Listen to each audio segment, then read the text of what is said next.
আসসালামু আলাইকুম, স্বাগত জানাচ্ছি আরটিভি রাতের সংবাদে। আপনাদের সঙ্গে আছি আমি ফারজানা তানি। শুরুতেই জানিয়ে দিচ্ছি মার্কেন্টাইল ব্যাংক সংবাদ শিরোনাম।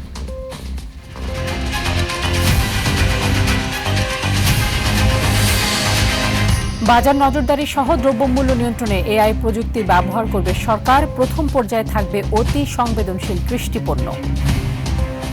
একটা সমন্বিত পদ্ধতিতে আমরা একটা এআই মডেলের মাধ্যমে এই 30টা পণ্য আগামী দিনে আমরা মনিটরিং করতে পারব। গণতন্ত্রের সাফল্য নির্ভর করে গণমাধ্যমের সাফল্যে, ঠাকুরগাঁওয়ে মির্জা ফখরুল। মিডিয়া যদি আপনার শক্ত হয় তাহলে সে দেশে গণতন্ত্র শক্ত হয়। গণতন্ত্রের সাফল্য নির্ভর করে মিডিয়ার সাফল্যের উপরে। তথ্য সন্ত্রাস রুখতে সাইবার ল নিয়ে কাজ করছে সরকার, জানালেন তথ্যমন্ত্রী।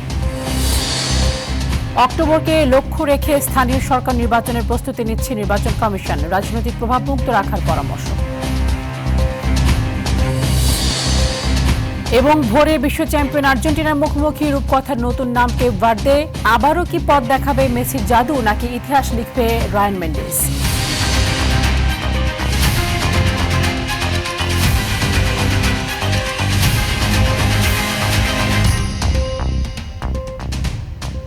শুনছিলেন মার্কেন্টাইল ব্যাংক সংবাদ শিরোনাম। চলে যাচ্ছি বিস্তারিত খবরে।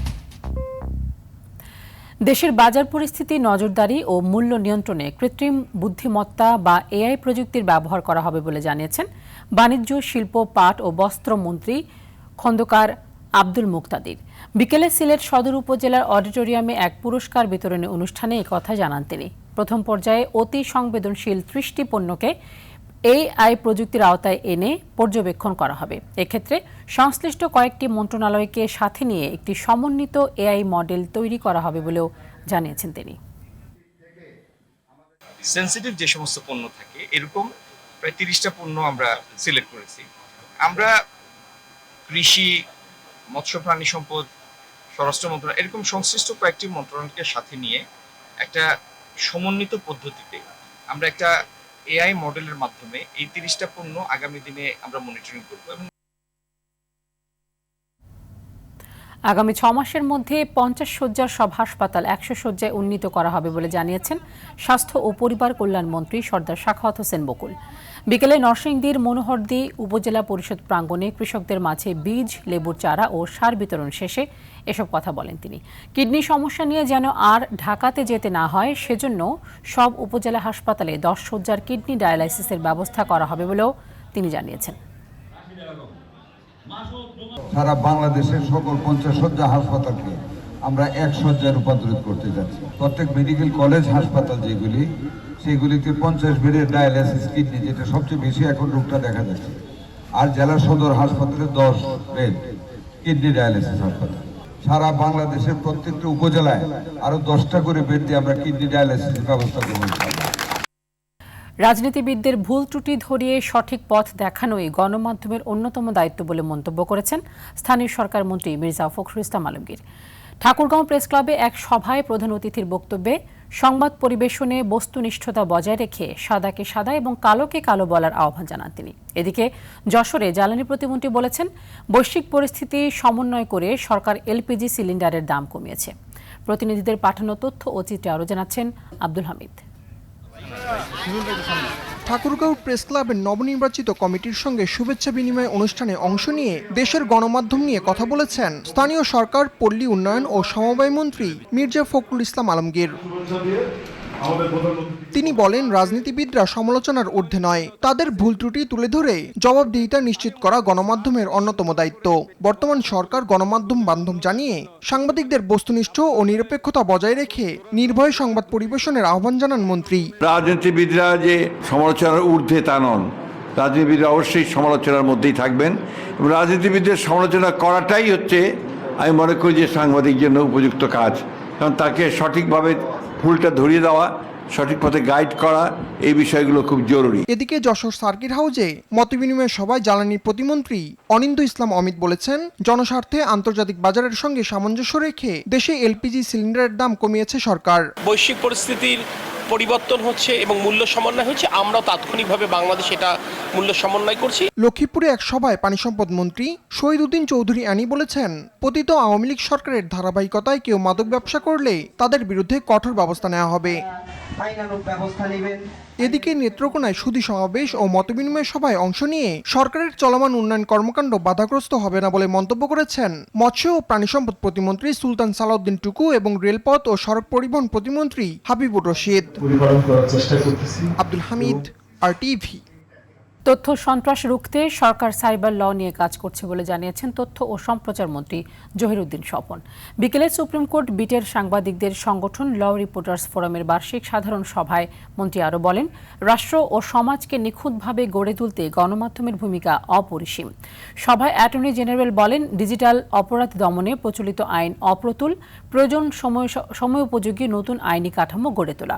আর বিএনপি সবসময় সাংবাদিকদের পাশে আছে উল্লেখ করে নির্ভয়ে ও নিঃসংকোচে বস্তুনিষ্ঠ সংবাদ তুলে ধরার আহ্বান জানান দলটির আইন বিষয়ক সম্পাদক বদরুদ্দোজা বাদল।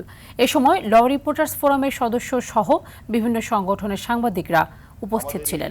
এই সভা সম্পর্কে আধা ঘন্টার মধ্যে যদি ডিজিটাল প্ল্যাটফর্মে আমাদের প্রত্যেকের চেহারা বানরের মতো দেখা যায়, তাতে কিন্তু অবাক হওয়ার কিছুই থাকবে না।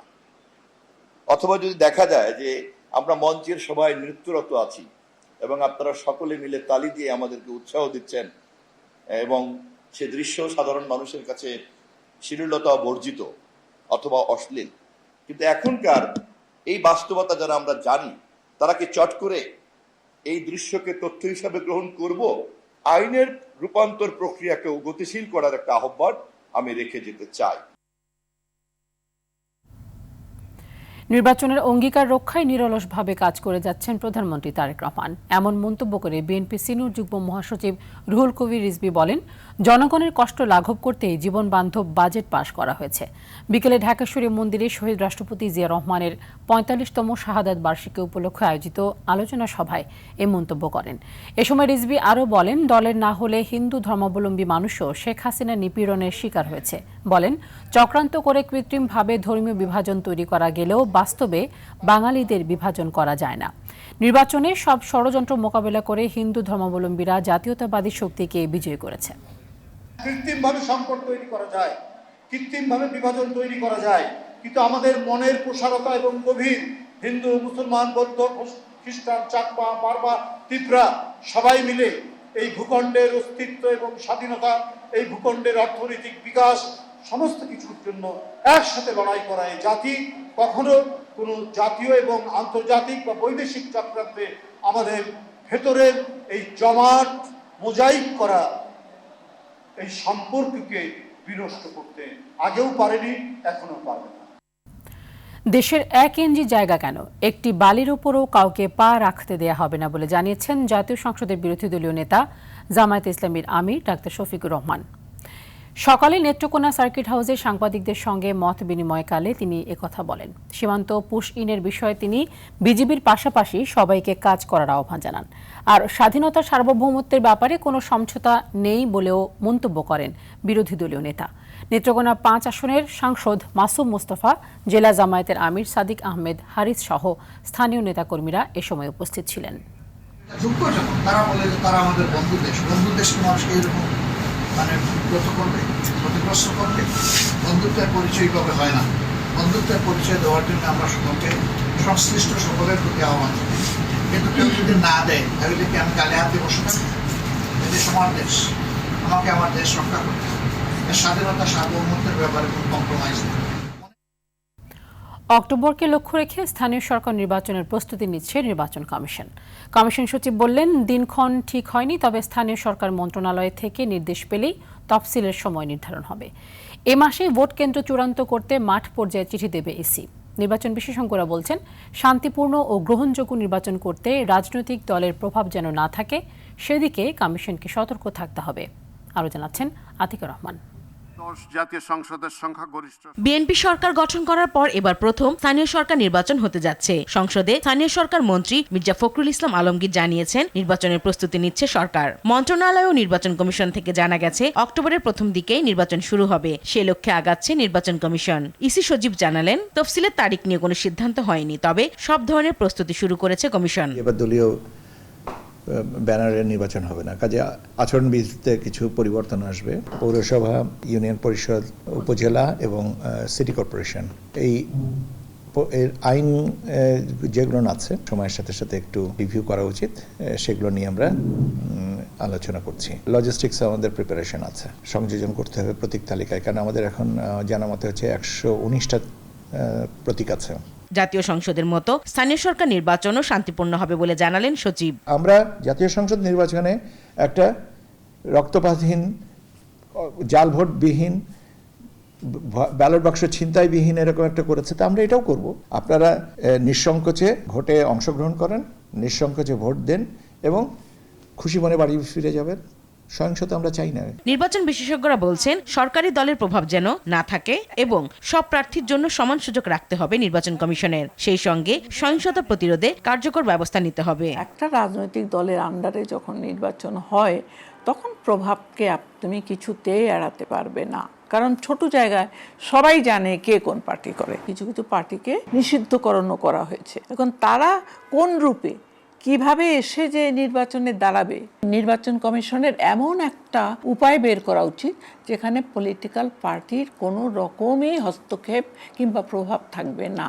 আমরা দেশে গণতান্ত্রিক চর্চা রাখতে চাই কি রাখতে চাই না, এইটা যদি পলিটিক্যাল পার্টি এবং এখনকার বর্তমান সরকার যদি বুঝতে পারে, একদম নিরপেক্ষভাবে রাখতে পারে, তাহলে আমাদের উদ্দেশ্য সফল হবে।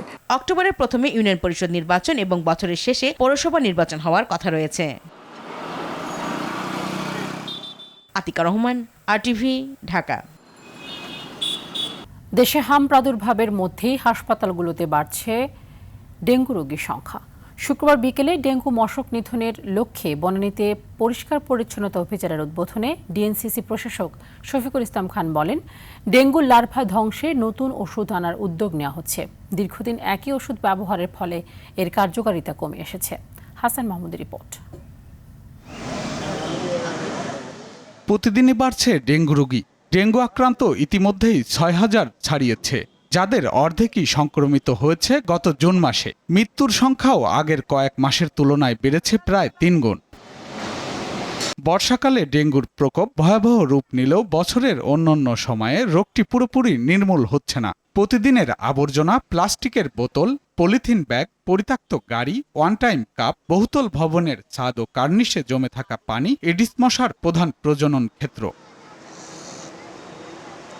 শুক্রবার বিকেলে বনানীতে ডেঙ্গু মশক নিধনের লক্ষ্যে পরিষ্কার পরিচ্ছন্নতা অভিযান করে বিভিন্ন বেসরকারি সংস্থা ও স্বেচ্ছাসেবী প্রতিষ্ঠান। বলেন, ডেঙ্গু ও মশাবাহিত রোগ প্রতিরোধে সরকারি ও সামাজিক পর্যায়ে নিয়মিত পরিচ্ছন্নতা অভিযান চলছে। পাশাপাশি প্রতিটি নাগরিকের নিজ নিজ জায়গা থেকে সচেতন হওয়া অত্যন্ত জরুরি। একসাথে প্রাইভেট সেক্টর, সরকার এবং জনগণ যদি কাজ করে, আমরা এই পরিষ্কার পরিচ্ছন্নতার যে চ্যালেঞ্জটা, এটা আমরা অ্যাড্রেস করতে পারব। ঢাকার যেসব অপরিচ্ছন্ন লেকগুলো আছে সবগুলো হচ্ছে আমরা পরিষ্কার করার একটা উদ্যোগ নিয়েছি। প্রায় 500+ ইন্ডিভিজুয়ালস আজকে আমাদের ক্যাম্পেইনের সাথে যুক্ত হয়েছে। এ সময় ঢাকা উত্তর সিটি কর্পোরেশনের প্রশাসক শফিকুল ইসলাম খান বলেন, বিভিন্ন সরকারি কোয়ার্টার ও নির্মাণাধীন ভবনগুলো ডেঙ্গু মশার প্রজননের অন্যতম হটস্পটে পরিণত হয়েছে।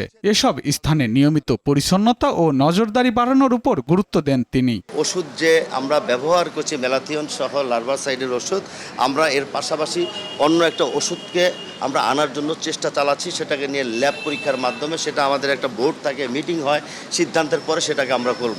নগরবাসীকে একটু এগিয়ে আসতে হবে। আমরা পরিষ্কার পরিচ্ছন্ন, যেখান থেকে মশার জন্ম হয়, সেটা আমার বাসার সামনের ময়লা, আমার দোকানপাটের সামনের ময়লাগুলো আমরা যদি নিজের নিয়ন্ত্রণে রেখে একটা নির্দিষ্ট জায়গায় রাখি, সেই মশা থেকে আমরা ইনশাআল্লাহ মুক্ত পাবো। সুয়ারেজ ব্যবস্থার উন্নয়নে গুলশান বাড়িধারা খালের অধিকাংশ লাইন অন্যত্র সরিয়ে নেওয়ার উদ্যোগ নেওয়া হয়েছে বলেও জানান তিনি। হাসান মাহমুদ, RTV, ঢাকা।